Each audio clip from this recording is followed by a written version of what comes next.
It started with a knock on my front door one morning, two guys in polos holding clipboards, representing the HOA. They smiled, introduced themselves, and before I could even invite them in, they were already pointing at a spot on my land, saying something about community access and connecting trails.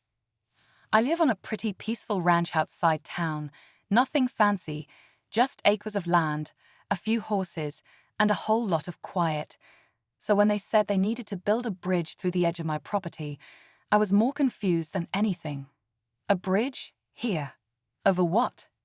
At first, I figured it was one of those temporary construction projects that would be gone in a month. They said the bridge was part of a larger neighborhood vision. I didn't love it, but I didn't fight it. Maybe I should have. Over the next few weeks, trucks rolled in, workers came and went, and slowly, this massive metal and concrete thing started taking shape, right through the back stretch of my ranch.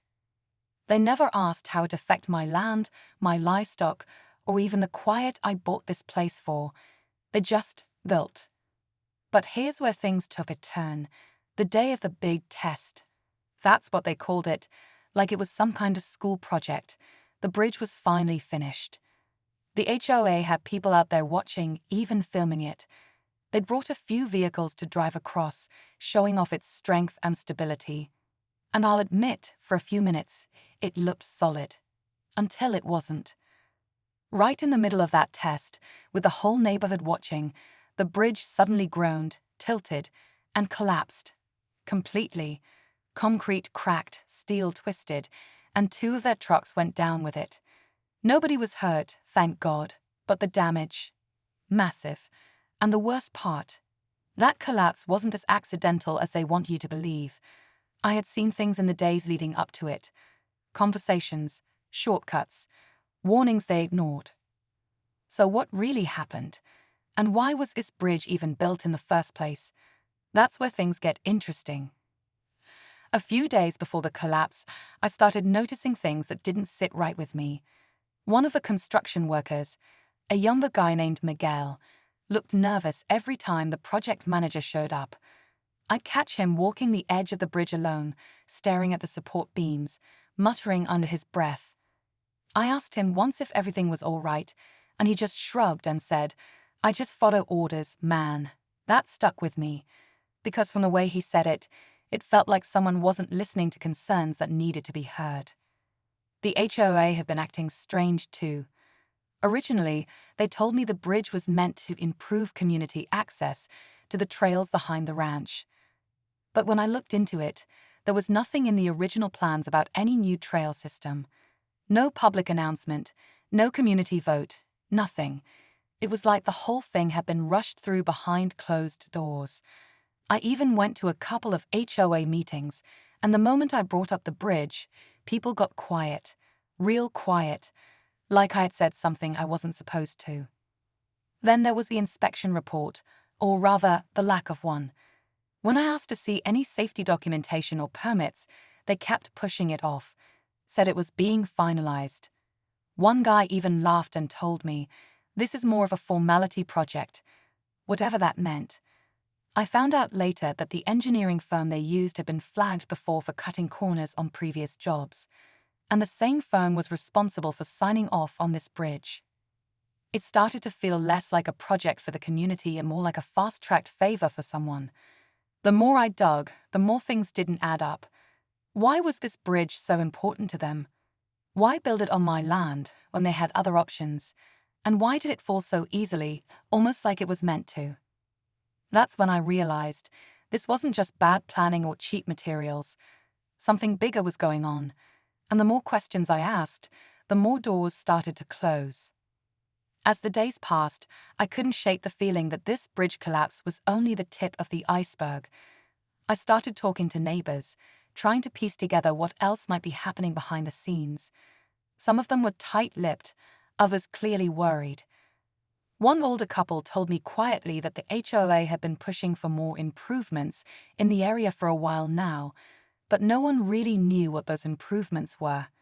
They hinted at secret meetings, late-night calls, and a handful of new developments that seemed to pop up out of nowhere. Meanwhile, Miguel, the worker I'd talked to, disappeared from the site the day after the collapse. I tried reaching out, but no luck. It felt like he knew more than he was letting on, but was too scared to say anything. I wondered if there was pressure from the HOA or the contractors to keep quiet. And if so, what were they trying to hide? The fact that the bridge failed so dramatically made me think it wasn't just an accident. It felt like someone wanted it to fail, maybe to cover up a bigger mistake or even sabotage. On the other side, the HOA started acting defensive. Instead of answering questions, they sent formal letters warning me about trespassing and interfering with community property. The tone changed overnight. Friendly faces were replaced by cold stares when I showed up at meetings. It was clear I had stepped on some toes.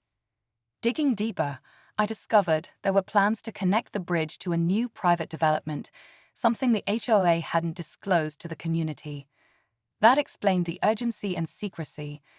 But this development would cut right through protected land, including part of my ranch. Suddenly, the bridge wasn't just a shortcut, it was a gateway to something much bigger and a lot more controversial. I found myself stuck in the middle, caught between a powerful HOA pushing their agenda and a community divided over what should happen next. And as I kept asking questions, the warnings grew louder, the meetings more tense, and the stakes higher. Whatever this bridge was supposed to be, it wasn't just about crossing land. It was about crossing lines no one wanted to talk about. What happens next? That's where things get even more complicated. Things started to spiral fast after that. One evening, as I was walking near the remains of the collapsed bridge, I noticed fresh tire tracks and footprints around the site. Someone had been there recently.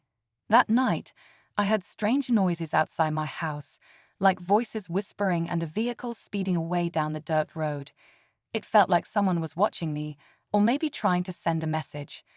The quiet ranch I once knew suddenly felt exposed and dangerous. I decided to reach out to a local journalist, hoping to shed light on the whole situation. When I explained the strange construction, the secretive HOA meetings, and the suspicious collapse, she agreed to look into it. But even she warned me to be careful. These kinds of stories don't just blow over, she said. There's often a lot of money and power behind them. The tension in the neighborhood was thick. Some residents openly supported the HOA's plans, eager for what they called progress. Others whispered about corruption and backroom deals. I found myself isolated, a small rancher standing up against a well-connected group that seemed determined to push through their plans no matter what. Then came the worst part. A letter arrived at my door. No return address, just a warning. Stop digging or face consequences. It was clear that whoever was behind the bridge project didn't want anyone interfering. I felt the weight of those words, but I couldn't back down, not now. As the community meeting approached, rumors spread that the HOA was planning to vote on the development and possibly move to take legal action against me. I knew this was the moment everything would come to a head. Would I finally get answers, or would the bridge collapse and everything else just be swept under the rug? The night before the meeting, I sat alone on my porch, staring at the broken bridge silhouetted against the moonlight. Questions raced through my mind. What had really caused the collapse? Who was protecting whom? And what would happen if the truth came out? The stakes had never been higher, and one thing was certain: this story was far from over. Just when I thought things couldn't get any more tangled, something happened that threw everything into chaos. A few days before the big community meeting, I received an anonymous tip. An envelope slipped under my door with photos inside. The pictures showed the bridge site from a few nights earlier. But what caught my eye wasn't just the fresh tire tracks I had seen. There were also clear images of someone tampering with the bridge's foundation. Tools left behind, strange markings on the support beams, and a figure in the shadows moving suspiciously close to the weak points. It hit me like a punch. The collapse might not have been an accident, but sabotage. Someone wanted the bridge to fail, and possibly to delay the development, or maybe to cover up a bigger secret. But who, and why? That same night, I got a call from Miguel, the worker who had disappeared after the collapse. His voice was low and shaky. "You don't know what you're getting into," he warned. He said he'd seen people cutting corners, ignoring safety rules, and even being paid off to keep quiet. But the deeper secret, according to him, the bridge was never meant to carry the kind of weight they were testing it for. It was a rushed, unsafe project from the start, designed to fail once it served its purpose. Then came the biggest shock.